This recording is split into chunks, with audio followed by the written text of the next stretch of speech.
श्री नरेंद्र दामोदर दास मोदी भारत के ही नहीं पूरे विश्व के one of the most famous and non persons में से गिने जाते हैं, जो कि भारत के प्राइम मिनिस्टर हैं, प्रधानमंत्री हैं।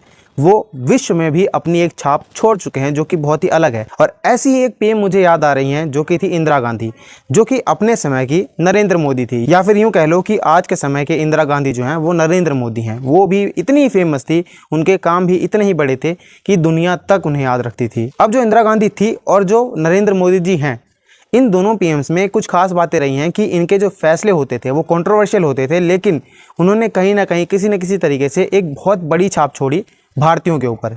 इसीलिए ये दोनों के दोनों जो प्राइम मिनिस्टर्स हैं, इनकी एक अलग पहचान बन के रह गई। लेकिन एक और ख़ास बात रही है इन दोनों प्राइम मिनिस्टर्स की, वो ये रही है कि जो इंदिरा गांधी थी वो लगभग 4077 दिनों के लिए अपने जो पीएम के ऑफिस में कॉन्जिक्यूटिवली बैठी थी। लेकिन उनका जो ये रिकॉर्ड है ये अभी के समय पे नरेंद्र मोदी जी ने तोड़ दिया है, क्योंकि नरेंद्र मोदी भारत के इतिहास के पंडित जवाहरलाल नेहरू के बाद के ऐसे दूसरे प्राइम मिनिस्टर बन चुके हैं जो सबसे ज़्यादा बार कॉन्जिक्यूटिवली प्राइम मिनिस्टर की पद पे बैठ चुके हैं। पहले अभी के समय पे अगर मैं बात करूं तो पहले हैं पंडित जवाहरलाल नेहरू, जिन्होंने लगभग 16 साल और 286 दिन जो है वो प्राइम मिनिस्टर की पद को संभाला था। उसके बाद आई थी इंदिरा गांधी जी, जिन्होंने 4077 दिनों के लिए प्राइम मिनिस्टर के पद को संभाला था। और उसके बाद ही आए नरेंद्र मोदी, जिन्होंने आज के समय की अगर मैं बात करूं, आज के दिन की अगर मैं बात करूं तो उनका जो टेन्योर रहा है वो काफ़ी कमाल का रहा है। और आज के दिन के हिसाब से उन्होंने अपनी 4078वां दिन जो है वो कंप्लीट कर लिया एज एन प्राइम मिनिस्टर। वो भी कॉन्जिक्यूटिवली लगातार जीते हैं वो, मतलब कि लगातार वो प्राइम मिनिस्टर बने हैं। तो आप सभी को ये जानकारी कैसी लगी कमेंट सेक्शन में जरूर बताना। और आपको क्या लगता है कि नरेंद्र मोदी जी पंडित जवाहरलाल नेहरू का रिकॉर्ड तोड़ पाएंगे कि नहीं,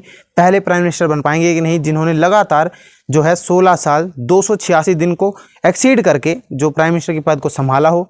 तो इसके बारे में आप कमेंट सेक्शन में जरूर अपनी राय दे सकते हैं और ऐसी जानकारी के लिए मेरे अकाउंट से जुड़ जाएं। धन्यवाद।